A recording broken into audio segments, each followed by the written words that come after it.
Hello everybody, Fortefyre here, and today we're talking about 10-Yard Fight.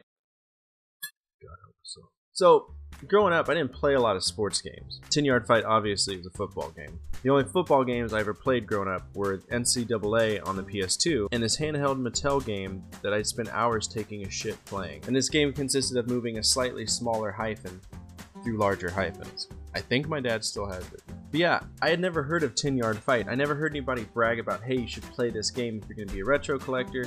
You don't see this on a list of greatest games, but you hear about it being one of the origin games in the arcade for football. And yes, much like many games that came out in early Nintendo years, this game also started out as an arcade game. 10-Yard Fight was released in 1983, kind of like in the dead center portion of the golden age of arcades. And if you don't know, the golden age of arcades started in 1978, roughly whenever Space Invaders was made, and at some point died in the 90s when the arcades just kind of died. But let's go back in time to 1983 and talk a little bit about this game. Alright, so like I said, Irem, which is a company that I've never heard of. Apparently they made R-Type, which is a game that I've been really trying to play.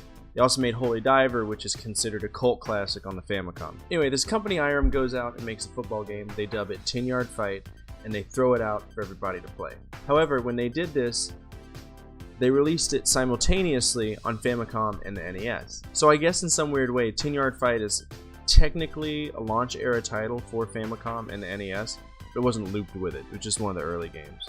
And while Nintendo was in charge of publishing the game in Japan and the United States, the arcade version was actually managed by Taito in the United States, which is a company I love because I love Bubble Bobble and I love Arkanoid, and some company called Eurocoin in Europe. Never even heard of it. The only other exciting thing that happened in 1983 was Wayne Gretzky scored 4 points. How's that for a record? Anyway, without any further ado, let's check out the game. Alright, so let's take a look at my copy. Alright, this is my cart for 10-Yard Fight. I got it for $5 on eBay, no box, no manual, so what you see is what you get. And it works like a charm. I actually don't have any complaints about it. There's two things on the label that I'd like to point out. A, this is old school Nintendo at its greatest. This is where they just take the sprite from the game, they balloon it to an unproportionate side, and just slam the motherfucker on the front of a cart. This is what you got. The second thing is, I'm kind of glad they dropped it, but the Sports Series logo right here, they had one for Action as well. They actually had quite a few, but they dropped this because, to be honest, nobody cared. It's not like it's anywhere else on the card. It's on the front, and I'm sure it's on the box. I don't have any boxes that have this, but I guess that's still interesting. And I have a surprise for y'all today because I have the Famicom version of the game as well. And I mean, look at this. This is evolved compared to the NES version. Look how simple this is. Look how evolved that is. It's ridiculous. You got a light here that powers on when the cart's installed in the console. They have art that actually looks like someone cared about it. This is a full action scene. There are humans running into each other that relate to the game. There's cheerleaders acting that relate to the game. There's a referee going like, oh shit, man. That's relevant to the game. The spine art is on point. And on the back, just in case you didn't have a box or anything, the controls are on the back. That's badass. And a snapshot of the game. This is tight. You don't get that with the NES carts. You don't get that with the NES carts at all. You get a sprite, a dude running really fast, which does not happen. Do not let this game fool you. This is a lie. I just think the Famicom version looks a whole lot better, and it's half the size, so it's more convenient. But anyway, let's check out the games.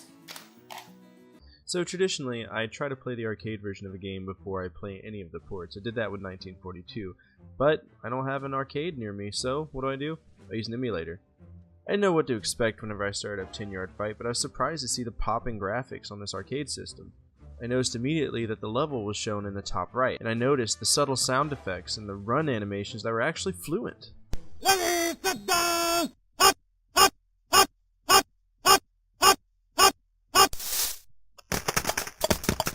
So what I gathered from playing the game is that my objective was to simply get to the end zone before that timer, which is going incredibly fast in the top right, gets down to 0. Well, I knew what to expect by playing the arcade version, so let's go ahead and slam it in and see what happens. So right off the bat, it looks somewhat presentable. It's got 1 and 2 players just like the arcade version. What's this though? Skill level? Is it a football simulator or is it a football game? Alright, we're starting at high school level. Oh dear. It sucks. Maybe the Famicom version looks a little bit different. Wait, what? The Famicom version is an actual arcade game. There is no skill selection. This doesn't make any sense at all. Yeah, can't catch me. Zigzag, zigzag, zigzag. Damn. But anyway, back to the NES version. I'd like to order pizza for delivery, please.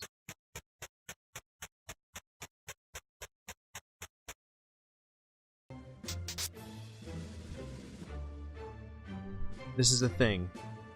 More than once, you will be playing the game, and the computer will take the time to move its character all the way from the right, all the way to the left. What the hell? These guys have rocket boosters on their cleats.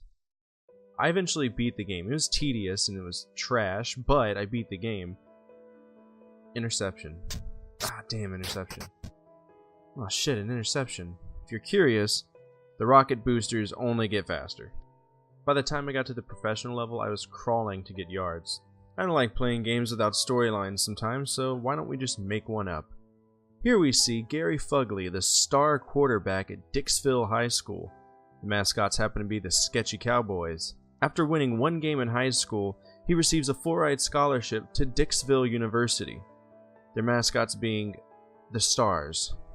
After winning his first college game, he says, "Screw higher education, I want to be a professional." It's at that time that he moves to Dallas after being signed a multi-million-dollar contract to play for the Dallas Slightly Bigger Stars.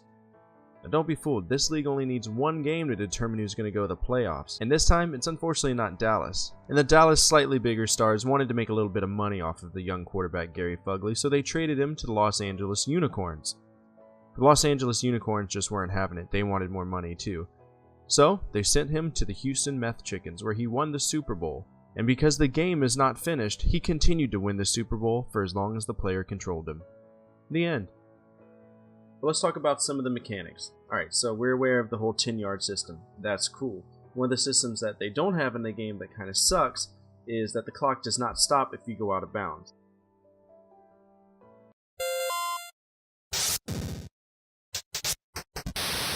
That's a basic rule of football. When it comes to controls, it's super easy. B passes to your running back, and A passes to your wide receiver. If you pass to your running back, you can also pass to your wide receiver, but you gotta be careful because you could potentially get an interception.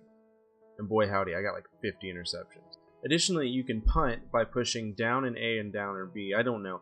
I never actually did it unless I was forced to. And then you have a field goal at the end, where as soon as you hit the button, you have the arrow that you can move to shoot for the field goal. Pro tips. 10-yard fight. Don't play it. However, if you choose to play it, play the arcade version. That's the only tip I have for you. Do the zigzag. The only other little piece of advice I can give you is to cheat the clock. And by that, I mean use the right to left motion to your advantage. If you're winning by like 3 points and you've got a lot of time left, just let them run. Rating the game. Cart, 4 out of 10. It's a novelty. But we're just talking about the NES version. I'm not talking about the Famicom. If it was the Famicom version, easily it'd be a 10 out of 10. Gameplay. Oh, man. 2 out of 10? I know that I seem like I'm really knocking it, but it's genuinely hard to play. You crawl the entire game. It's not like the arcade game where you move and you have a genuine objective. You crawl the entire way. It's a nightmare. Music! There's no music. 0 out of 10. I think it's fair to say that given that the only changes and strides these players are taking are doing the MC Hammer run down the field and the Charlie Brown from right to left, I'm going to have to give this game a 2 out of 10. Fun! No. 2 out of 10. That leaves us with an overall score of 2 out of 10. Sorry. This game was just a labor of love to play. There were times whenever I wanted to put down the controller and walk away. It was so painful to play, and I've never had a game that was painful to play. It kind of reminds me of Metal Gear a little bit, but I enjoyed Metal Gear because it had a story, it had an objective, it had characters that mattered, it was created by someone who actually mattered, the ending was cool, the items were cool, just a better game. Ignore the analogy, it's a horrible comparison. I can't really compare it to anything. But anyway, that's our episode for today. Thank you so much for tuning in. As always, if you have the time to hit the subscribe button, please do. Leave me a like, leave me a comment, and tell me what you're playing and what I should play next. I got a whole wall over here, but I'm always looking for something new to play. So until next time, Fortefyre out.